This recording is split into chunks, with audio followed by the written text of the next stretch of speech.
Hello friends, very good afternoon to all of you. बहुत important video है। यहाँ पे क्या है, पूरा जो फ़िलहाल जो इस साइट पे जो चल रहा है ना काम, साइट है इधर, साइट पे जितना भी काम चल रहा है, कितना खर्चा आया, ठीक है, वो आपको पूरा मिल जाएगा। डिटेल में मैं बताऊँगा, स्टेप बाय स्टेप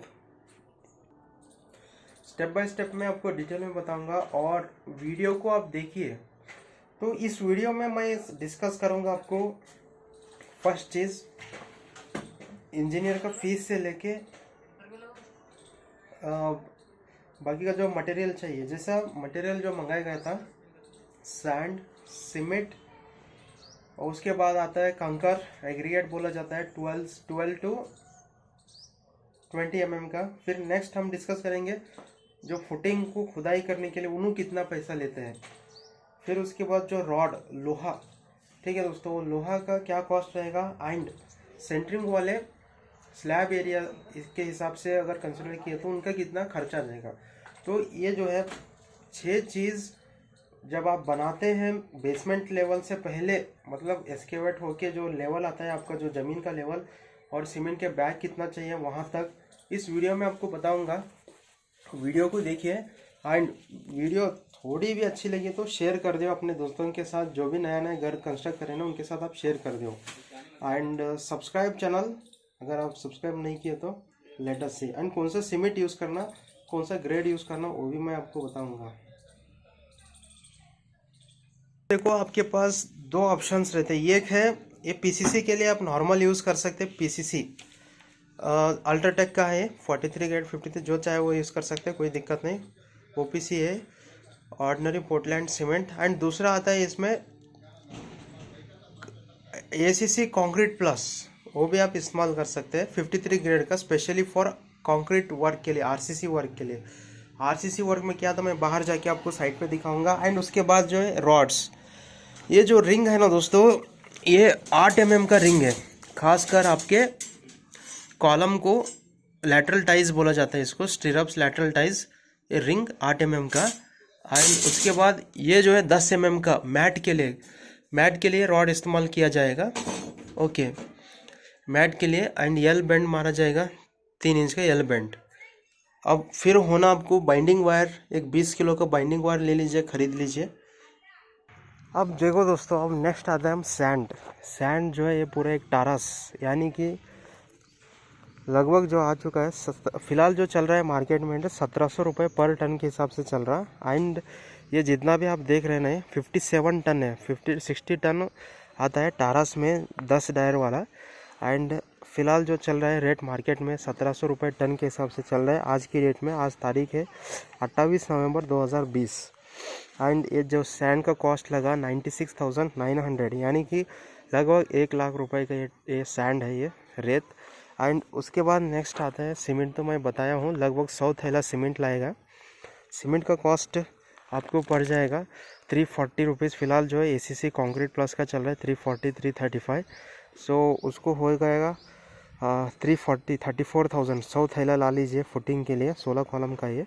एंड उसके बाद नेक्स्ट आता है एग्रीगेट। ये जो कंकर है ना, 2 टिप्पर मंगाएगा एग्रीगेट कंकर, इसको बोलते हैं। 12 टू 20 mm के बीच में रहने वाला, खासकर जो फुटिंग के लिए रहेगा। एंड थोड़ा सा अच्छा एंगुलर वाला फ्रेश कंक्रीट, मतलब अंदर डस्ट कम रहना चाहिए, वैसा ला लीजिएगा। इसका कॉस्ट हो गया आपको 17,000 रुपीज़, यानी कि 17,000 के पर टिप्पर। वो जो 6 टायर वाला टिप्पर रहता है ना, 400 फीट, मान लीजिए 400 फीट का है, सो 8,500 रुपये को एक टिप्पर आया। तो 2 टिप्पर मंगाया 17,000 रुपये, ठीक है। ये जितना भी यहाँ पे एक कुंप देख सकते हैं, उधर एक, वहाँ पे 2 है। इसके बाद नेक्स्ट आता है डिगर। और उससे पहले मैं आपको रॉड के बारे में बताऊंगा। यहाँ पर जो रॉड इस्तेमाल किया गया खाली इसकर, तो ये रॉड का जो कॉस्ट आया आपको 70,000 रुपये का जो है रॉड का खर्चा आ चुका है इस 16 कॉलम के लिए। एंड इसको रिंग भी चाहिए। रिंग के अलावा क्या है, रिंग होना, रिंग के अलावा जो 8 mm का रिंग, 16 mm का, 12 mm का और 10 mm का, मैट के लिए 10 mm का, उसका जो कॉस्ट आया 70,000 रुपये रॉड का। फिर उसके बाद नेक्स्ट आता है डिगर, यानी कि जो खुदाई करने के लिए भी आपको चाहिए है ना, खुदाई करने वाला का ये जो पूरा खुदाई कर दिया, इनका कॉस्ट पर पिट क्या है, इन्होंने 1600 रुपये पर पिट के हिसाब से लिए। ठीक है, 1600 रुपये पर पिट, तो कितना पिट हो गया ये, 16 पिट हो गया। सो 16 मल्टीप्लाई बाय तो 25,600 रुपये इसमें हो गया। एंड नेक्स्ट आखिर में आता है सेंटरिंग वालों का भी, उनका जो चार्ज है स्लैब रेट के हिसाब से रहता है। उनका जो कॉस्ट चलता है ये तो फ़िलहाल जो चल रहा है मार्केट में 110 रुपये पर स्क्वायर फीट के हिसाब से चल रहा है सेंटरिंग वालों का। सो 110 रुपये के अंदर आपको पूरा आ जाएगा काम।